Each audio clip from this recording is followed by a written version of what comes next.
महत्त्वाची बातमी आहे।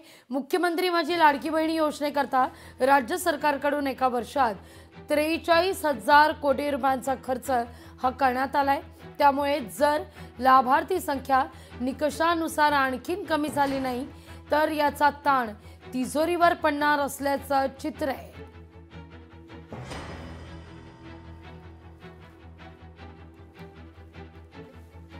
या घडीची सगळ्यात महत्त्वाची ही बातमी आपण पाहतोय। मुख्यमंत्री माझी लाडकी बहिणी योजनेकरता राज्य सरकारकडून एका वर्षात 43,000 कोटी रुपयांचा खर्च करण्यात आला। त्यामुळे जर लाभार्थी संख्या निकषानुसार आणखीन कमी झाली नाही तर त्याचा परिणाम तिजोरीवर होण्याची शक्यता नाकारता येत नाहीये। लाडकी बहिणी योजनेसंदर्भात गेले अनेक दिवस चर्चा रंगत असताना निधीमुळे या योजनेमुळे किंबहुना सरकारच्या तिजोरीवर भार आहे असा खरं तर विरोधकांकडून सातत्याने आरोप होत असताना आता माहितीच्या अधिकारात ही बाब समोर येताना दिसतीये। लाभार्थी संख्या कमी झाली नाही तर तिजोरीवर अधिकचा ताण वाढणार आहे।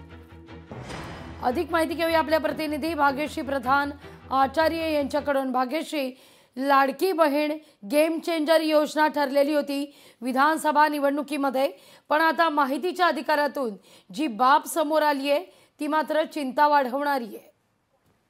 नक्कीच जवळपास 43,000 कोटी रुपयांचा खर्च या लाडक्या बहिणी योजनेसाठी करण्यात आलेला आहे आणि जुलै 2024 ते जून 2025 या काळामधला ही रक्कम आहे आणि हे सगळं आरटीआय मधून समोर आले। जितेंद्र घाडगे नावाचे आरटीआय कार्यकर्ते आहेत, त्यांनी हा आरटीआय टाकलेला होता।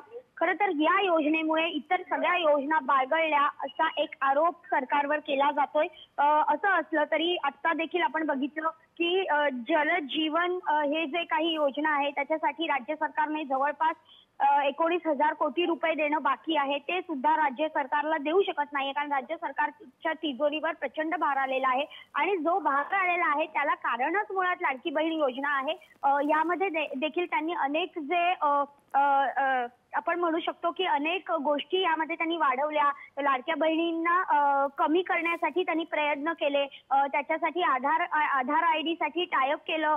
मात्र असं सगळं असलं तरी सुद्धा अनेक लाडके भाऊ देखील या योजनेचा लाभ घेत असल्याचं देखील मध्यंतरी समोर आलं होतं। जवळपास असेच जे भाऊ होते योजनेचा लाभ घेणारे तेच 12,000पेक्षा अधिक होते, त्यामुळे त्यांना देखील वगळण्यात आलं। मात्र असं असलं तरी अद्यापही हा जो भार आहे तो कुठेही कमी होताना दिसत नाहीये। त्यामुळे आता अशी भीती देखील एक निर्माण होतीये की ही लाडकी बहीण योजना जी गेम चेंजर ठरली होती विधानसभा निवडणुकीच्या पार्श्वभूमीवर ही आली होती, विरोधकांनी देखील याच्यावर आवाज उठवलेला होता। इतकंच नव्हे तर हे प्रकरण न्यायालयात देखील गेलेलं होतं, मात्र तरी देखील या योजनेला कुठेही स्थगिती मिळाली नाही आणि आता हीच योजना सरकारवर बंद करण्याची वेळ येते का अशा पद्धतीचा एक प्रश्न सध्या उपस्थित होताना पाहायला मिळतोय। लागेल अगदी भाग्यश्री, धन्यवाद तुम्ही दिलेल्या माहिती करता।